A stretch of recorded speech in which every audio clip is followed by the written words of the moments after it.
The Citizen Coalition for Change MPs vamuziva aiwa vaya vavekwa kuzvinove huonekwa on stage aiwa panapa vachiuya vachibribha Sengizo Chabangu the interim secretary general kuti vamaintain their post.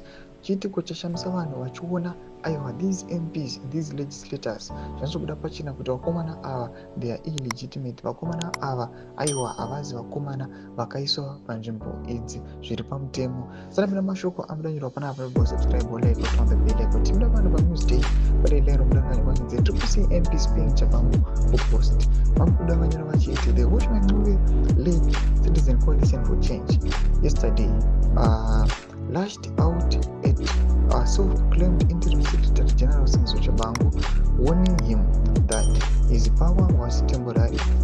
This comes amid a long-standing leadership dispute within the Triple C faction, as Chabangu's claims of an authority are being disputed by opposition party leaders. It is alleged that some desperate legislators are paying Chabangu to remain in parliament or to be appointed to influential positions by their unpopular leader.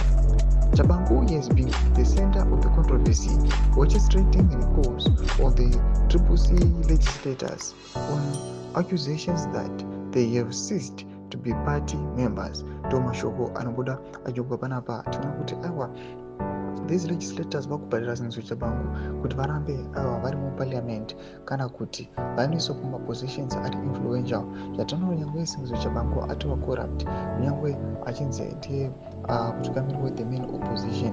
Panapa takuona kuti Sengizo Chabangu pamwechete nevanhu vake veCitizen Coalition for Change faction yavo iyoyo vese hakuporera munhu ari straight vatengesi zvavo vakangosangana with the regime vakangonojoina parliament. Tutse mafungiro enyu pene comment section menu. Don't subscribe or like, turn on the bell icon.